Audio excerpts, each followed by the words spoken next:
পশ্চিমবঙ্গ এবং দেশ বিদেশের বাছাই করা 21টি খবর। প্রথমেই দেখে নেব খবরের শিরোনাম। ভিডিওটিতে লাইক করে চ্যানেলটিকে সাবস্ক্রাইব করে রাখবেন। অন্নপূর্ণা যোজনা নিয়ে নানান ধরনের ভুল তথ্য ছড়িয়ে দেওয়া হচ্ছে, সেই দাবি করলেন খোদ মুখ্যমন্ত্রী শুভেন্দু অধিকারী। মুখ্যমন্ত্রী শুভেন্দু অধিকারী জানিয়ে দিলেন, ঘরে ঘরে গিয়ে সরকারি আধিকারিকরা অন্নপূর্ণা যোজনার ফর্ম ফিল আপ করে দিয়ে আসবে, কেউ চিন্তিত হবেন না। পশ্চিমবঙ্গের মন্ত্রী অগ্নিমিত্রা পাল আজ মহিলাদের সঙ্গে সরকারি বাসে চড়ে বিনামূল্যে সফর করলেন। হয়ে গেল মন্ত্রিসভা গঠন। আজ পশ্চিমবঙ্গে নতুন পূর্ণাঙ্গ মন্ত্রিসভায় মোট ৩৫ জন মন্ত্রী শপথ গ্রহণ করলেন। কারা কারা রয়েছে জানাবো। উচ্ছেদের জেরে ফাঁকা হয়ে গেল মংলাহাট, পুলিশের লাঠিচার্জ ব্যবসায়ীদের উপর, পাল্টা বিক্ষোভ দেখায় ব্যবসায়ীরা। সন্দীপন এবং ঋতব্রত বন্দ্যোপাধ্যায়কে তৃণমূল কংগ্রেস পার্টি থেকে বহিষ্কার করল তৃণমূল। ভবানীপুরে অন্নপূর্ণা যোজনার ফর্ম ফিল আপ করতে সাহায্য করছেন মমতা ঘনিষ্ঠ অসীম বসু। এবার কি ভালো তৃণমূল সাজার চেষ্টা? এবার তাজা বোমা পাওয়া গেল বিজেপির মণ্ডল সভাপতির ঘরে। এই নিয়ে তীব্র আতঙ্ক দেখা গেছে নদিয়ার চাকদহ বিধানসভা এলাকায়। তদন্ত নেমেছে পুলিশ। লেকটাউন মোড় থেকে সরিয়ে ফেলা হলো মেসির মূর্তি প্রশাসনের তরফ থেকে। তৃণমূলের জামানায় ভুরি ভুরি দুর্নীতি, বহু অবৈধ নির্মাণকে বৈধতা দেওয়া হয়েছে বলে জানালেন কলকাতা পুরসভা। গল্ফ গ্রিনের একটি ফ্ল্যাট থেকে উদ্ধার হলো তরুণ তরুণীর দেহ। ঘটনার পরিপ্রেক্ষিতে কী রহস্য খতিয়ে দেখছে পুলিশ।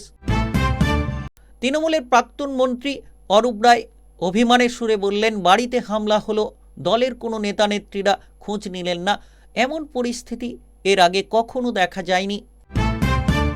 দিল্লিতে নীতি আয়োগের বৈঠক 11 জুন। তার আগেই রাজ্য সরকারের নানা দপ্তরের কেমন হাল তা নিয়ে রিপোর্ট তলব করতে বললেন শুভেন্দু অধিকারী। অনলাইনে অন্নপূর্ণা যোজনার ফর্ম ফিল আপ প্রক্রিয়ার কাজ শুরু হলো। কোন লিঙ্কে যেতে হবে রইল বিস্তারিত গাইডলাইন।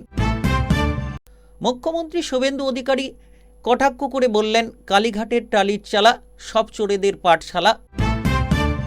নবান্নের তরফে জানানো হলো 2 লক্ষেরও বেশি অন্নপূর্ণা যোজনার ফর্মের ভেরিফিকেশন করা হয়েছে ইতিমধ্যে।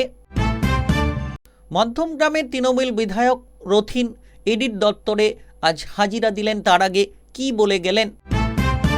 হুমকি দিয়ে বসলেন মদন মিত্র। পুলিশকে তৃণমূলের পায়ে এসে পড়তে হবে বলে তার দাবি। তৃণমূলের আমলে যা কিছুই হয়েছে সব কিছুই জাল, জানিয়ে দিলেন মুখ্যমন্ত্রী শুভেন্দু অধিকারী। পশ্চিমবঙ্গের সমস্ত মাদ্রাসায় বন্দে মাতরমের একটি স্তবক গাওয়ার নির্দেশ দেওয়া হয়েছে রাজ্য সরকারের তরফ থেকে। ভয় দেখিয়ে তোলাবাজি করেছিলেন তৃণমূলের দাপুটে নেতারা।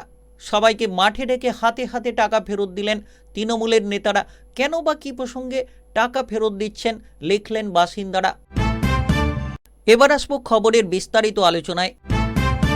অন্নপূর্ণা যোজনা নিয়ে নানা ধরনের ভুল তথ্য ছড়িয়ে দেওয়া হচ্ছে, সেই দাবি করলেন খোদ মুখ্যমন্ত্রী শুভেন্দু অধিকারী। শুভেন্দু অধিকারী সাফ জানিয়ে দিলেন, অনেকেই ভুলভালভাবে লক্ষ্মী ভাণ্ডার প্রকল্পের টাকা নিয়ে চলেছিলেন।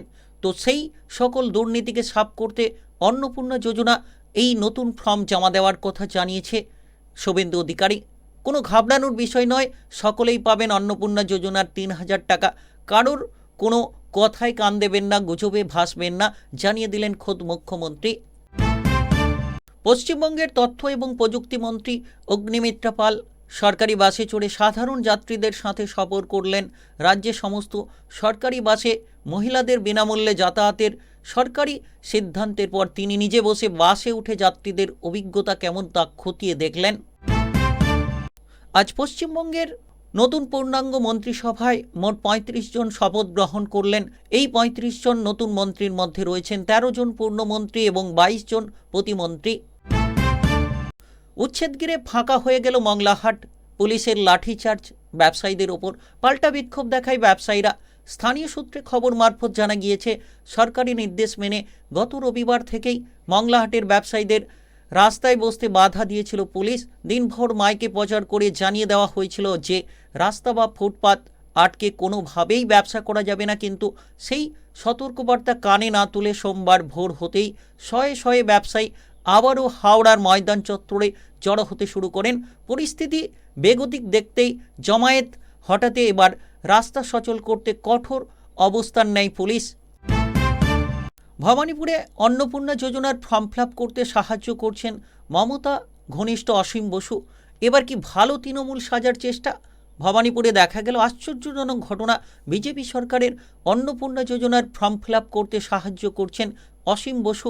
মমতার ঘনিষ্ঠ তৃণমূলের নেতা রীতিমতো দেখা গেল যে ক্যাম্প খুলে মহিলাদের অন্নপূর্ণা ভাণ্ডারের ফর্ম ফিল আপ করতে সাহায্য করছেন।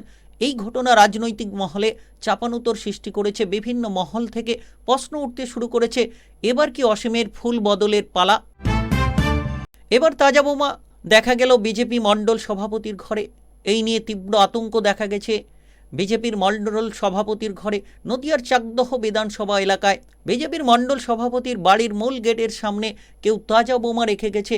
এই নিয়ে যেমন বিজেপির মণ্ডল সভাপতি উত্তম রীতিমতো ঘাবড়ে গিয়েছেন, পাশাপাশি পাড়া প্রতিবেশীদের মধ্যে একটা আতঙ্কের সৃষ্টি হয়েছে। কে বা কারা এই বোমা রাখলেন তা খতিয়ে দেখছে চাকদহ থানার পুলিশ। ইতিমধ্যে তদন্ত শুরু করেছে। লেকটাউন মোড় থেকে সরিয়ে ফেলা হলো মেসির মূর্তি। প্রশাসনের তরফ থেকে প্রায় 44 ফুট উচ্চতার মূর্তি ইতিমধ্যে সরিয়ে ফেলা হয়েছে। তৃণমূলের জমানায় ভুরি ভুরি দুর্নীতি, বহু অবৈধ নির্মাণকে বৈধতা দেওয়া হয়েছে। সেই সকল ফাইল খতিয়ে দেখতে এবার অডিটর শুরু হলো। কলকাতা পুরসভার তরফ থেকে নির্দেশিকা জারি করা হয়েছে। পুরসভার একাংশের মতে এই অডিটের মাধ্যমে কত সংখ্যক অবৈধ নির্মাণকে পরবর্তীকালে বৈধতা দেওয়া হয়েছে তার একটি পূর্ণাঙ্গ চিত্র প্রকাশ্যে আনার চেষ্টা চলছে। একই সঙ্গে রেগুলারাইজেশনের ক্ষেত্রে নিয়মকানুন যথাযথভাবে মানা হচ্ছিল কিনা তাও খতিয়ে দেখা হবে। প্রশাসনিক সূত্রের দাবি, অডিটর ভিত্তিতে একটি বিস্তারিত রিপোর্ট প্রস্তুত করা হতে পারে। গল্ফ গ্রিনের একটি ফ্ল্যাট থেকে উদ্ধার তরুণীর দেহ। ঘটনার পরিপ্রেক্ষিতে কী রহস্য রয়েছে? পুলিশ সূত্রে জানা গিয়েছে, গল্ফ গ্রিনের ওই ফ্ল্যাটে ভাড়া থাকতেন মৃত তরুণ এবং তরুণী। তরুণীর বাড়ি কলকাতায় রামগড়ে, তরুণের বাড়ি তিলজালায়। রবিবার সকালে ফ্ল্যাট থেকে উদ্ধার হয় যুগলের দেহ। খবর পেয়ে ঘটনাস্থলে পৌঁছায় পুলিশ। পুলিশ সূত্রে খবর, ওই ফ্ল্যাটে মাঝে মধ্যেই আরও এক যুগল এসে থাকত। শনিবার রাতে তারা ছিল কিনা স্পষ্ট নয়। তাদের আটক করে জিজ্ঞাসাবাদ করছে পুলিশ। তৃণমূলের প্রাক্তন মন্ত্রী অরূপ রায় অভিমানের সুরে বললেন, বাড়িতে হামলা হলো, দলের কোনো নেতানেত্রীরা একেবারেই খোঁজ নিলেন না। জেলার নিচুতলার কর্মীরা তো বটেই, দলের সংসদ বিধায়ক আক্রান্ত হলেও শীর্ষ নেতৃত্ব খবর রাখছেন না। এভাবেই ক্ষোভ উগড়ে দিলেন রাজ্যের প্রাক্তন মন্ত্রী তথা হাওড়া উত্তরের তৃণমূল বিধায়ক অরূপ রায়। তার অভিযোগ, গত শনিবার তার বাড়িতে হামলার পরেও দলের কেউ ফোন করে খোঁজ পর্যন্ত নেননি। অনলাইনে অন্নপূর্ণা যোজনার ফর্ম ফিল আপ প্রক্রিয়ার কাজ শুরু হলো। লিঙ্ক আপনাদের সরকারের এই উইন্ডোর নাম দিয়েছে অন্নপূর্ণা যোজনা পোর্টাল। এই পোর্টালে আপনাদেরকে যেতে হবে। মধ্যমগ্রামের তৃণমূল বিধায়ক রথিন ইডির দপ্তরে হাজিরা দেওয়ার আগে নতুন মন্ত্রীদের শুভেচ্ছা জানায়। তার পাশাপাশি জনতার ক্ষোভ নিয়ে প্রশ্ন তুলেন। তৃণমূলকে সরাসরি কটাক্ষ করে বলেন, কোথায় খামটি তা বুঝলে অনেক কিছুই বদলে যেত। পুরসভার নিয়োগ দুর্নীতির মামলার তদন্তে ডাক পড়েছিল। সেই মতো সোমবার সকালে সল্টলেকে ইডির দপ্তরে হাজিরা দিতে এলেন রাজ্যের প্রাক্তন মন্ত্রী রথিন ঘোষ। তিনি যখন সিজিও কমপ্লেক্সে পৌঁছান তার ঠিক আগেই লোকভবনে রাজ্য মন্ত্রিসভার সম্প্রসারণ হয়েছে। ইডির দপ্তরে প্রবেশের আগে বিজেপি সরকারের নতুন শপথ নেওয়া মন্ত্রীদের উদ্দেশ্যে শুভেচ্ছা বার্তা জানান রথিন ঘোষ।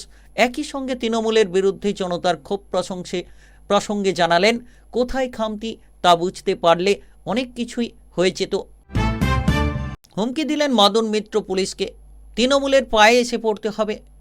বিধায়ক মদন মিত্র স্থানীয় পুলিশ প্রশাসন ও কেন্দ্রীয় সশস্ত্র পুলিশ বাহিনী সিআরপিএফকে উদ্দেশ্য করে স্পষ্ট হুঁশিয়ারি দিয়েছেন যে সিআরপিএফের সুরক্ষা চিরকাল থাকবে না।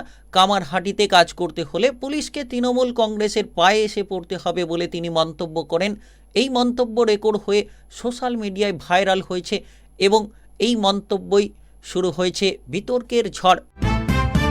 পশ্চিমবঙ্গের সমস্ত মাদ্রাসায় বন্দে মাতরমের একটি স্তবক গাওয়ার নির্দেশ দেওয়া হয়েছে রাজ্যের তরফ থেকে। আর আজ থেকেই বন্দে মাতরম গাইছেন পড়ুয়ারা। দেখা গেল মাদ্রাসার বিভিন্ন স্কুলে। ভয় দেখিয়ে তোলাবাজি করেছিলেন তৃণমূলের দাপুটে নেতারা। সবাইকে মাঠে ডেকে হাতে হাতে টাকা ফেরত দিলেন তৃণমূলের নেতারা। কী বা কেন, কোন প্রসঙ্গে? 2011 সালের বিধানসভা নির্বাচনের পর ওই এলাকায় জমি বিক্রি থেকে আবাস যোজনার ঘর পাইয়ে দেওয়ার নাম করে টাকা নেওয়া হয়েছে। কারণ অকারণে ভয় দেখিয়ে তাদের কাছ থেকে তোলা নেওয়া হয়েছে। বিভিন্ন সময়ে নানান অজুহাত দেখিয়ে কিন্তু এলাকাবাসীদের কাছ থেকে নেওয়া হয় কাটমানি। ফেরালেন এবার কাটমানির টাকা তৃণমূলের নেতারা। এক নেতা ভোটের ফল ঘোষণার পর থেকেই ঘর ছাড়া, তার বাবা ছেলের হয়ে টাকা ফিরিয়েছেন। রবিবার কোচবিহারের মাথাভাঙার এই ঘটনা বিশেষ রাজনৈতিক চত্বরে চাঞ্চল্যতা ছড়িয়েছে। আজকের মতন এ পর্যন্তই। ভিডিও ভালো লাগলে লাইক করবেন আর চ্যানেলটিকে সাবস্ক্রাইব করে নিয়ে পাশে থাকা বেল আইকন বাজিয়ে রাখবেন। দেশ বিদেশের পশ্চিমবঙ্গের বাছাই করা খবরগুলো সবার প্রথমে আপনাদের হাতের মুঠোয় পৌঁছে যাবে।